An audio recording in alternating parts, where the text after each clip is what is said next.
Ce jour dédié pour Refoua Shema de Patricia Myriam Bat Odet Chaya. Un jeune homme dans une yeshiva s'est fait mis dehors pour une mauvaise action qu'il a fait. Il a fait quelque chose qui a fait très très mal à l'équipe d'enseignants. Et ils l'ont mis dehors en tout cas pour un certain temps.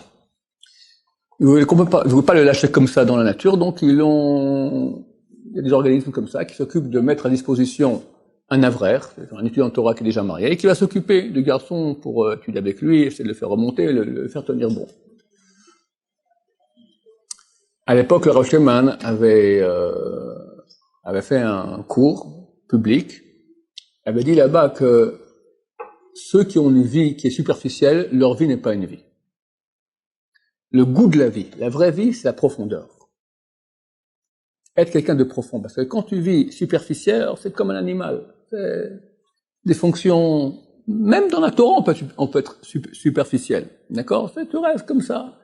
Quand tu fais des efforts, quand tu vas à la profondeur des choses, que ce soit dans l'étude de la Torah, que ce soit sur toi-même, attends, tu as battu avec ton Yetzirah, tu t'analyses, tu vois où tu en es, tu montes, tu descends, comment tu pries, comment tu parles, tu fais attention à toi-même, ça donne une valeur à la vie qui est beaucoup plus grande. Et c'est le vrai goût de la vie.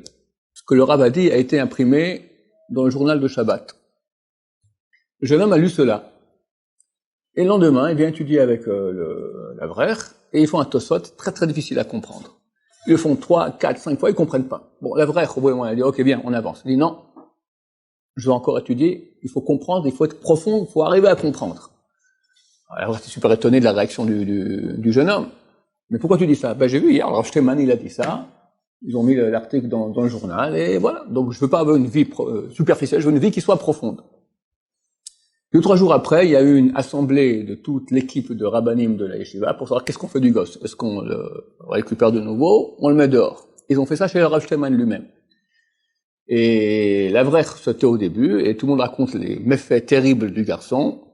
Et d'après ce qu'il a fait, on devait le mettre dehors normalement.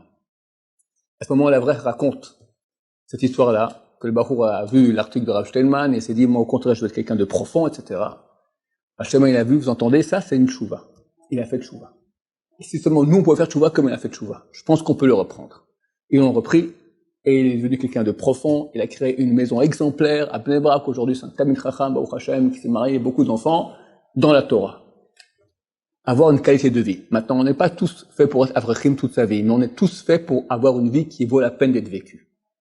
Elle vaut la peine d'être vécue si elle est profonde. Sinon, si on reste superficiel, on n'est pas plus qu'un animal. Pas plus qu'un animal. Qu'est-ce qu'il fait un animal? Il cherche à quoi manger. Nous aussi, on bosse pour avoir quoi manger. Il cherche avec qui faire des enfants. Nous aussi. Et il dort. Voilà, c'est à peu près les fonctions essentielles de notre corps. Quelqu'un qui vit comme ça, il a raté sa vie. Il a raté sa vie.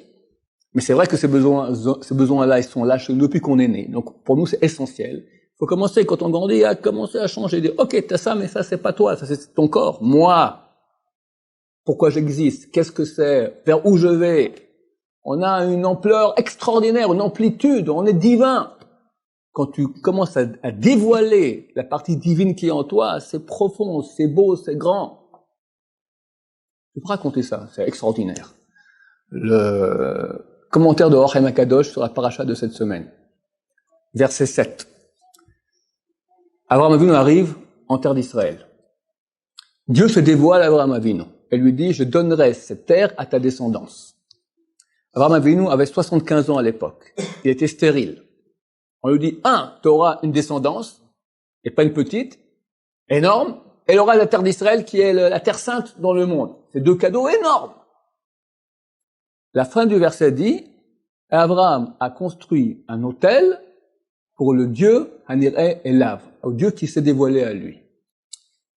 Dieu Or HaKadosh, pourquoi c'est marqué au Dieu qui s'est dévoilé à lui? Il a fait un autel à Dieu. Il dit parce que quand Dieu s'est dévoilé à lui, la joie qu'il a eue, le kiff, le pouvoir voir Hachem, c'est un dévoilement d'Hachem. Même la nouvelle extraordinaire qu'il aura une descendance, le peuple d'Israël, la Torah, tout Am Israël, qui aura la terre d'Israël, c'était rien pour lui. Rien. Par rapport au kiff de connaître Hachem, d'avoir un dévoilement d'Hachem. Nous tous, on peut avoir des dévoilements, pas comme avoir un vie, non, mais quand quelqu'un dans sa vie, il va goûter un peu au bon goût d'Hachem, que ce soit dans la prière, que ce soit dans l'amour d'Hachem, tout simplement comme ça, que ce soit dans l'étude de Torah, la profondeur, pas rester superficiel, il n'y a pas de meilleur goût. Bientôt Mashiach viendra, Hachem sera parmi nous. Rabbi Bachul m'a dit que chaque jour sera 24 fois plus intense que le jour d'avant. Ça, c'est un tout petit peu partie de ce qu'on peut comprendre qu'est-ce que c'est que connaître Hachem. Qu'Hachem nous aide à le connaître, à avoir une vie intense et profonde. Amen.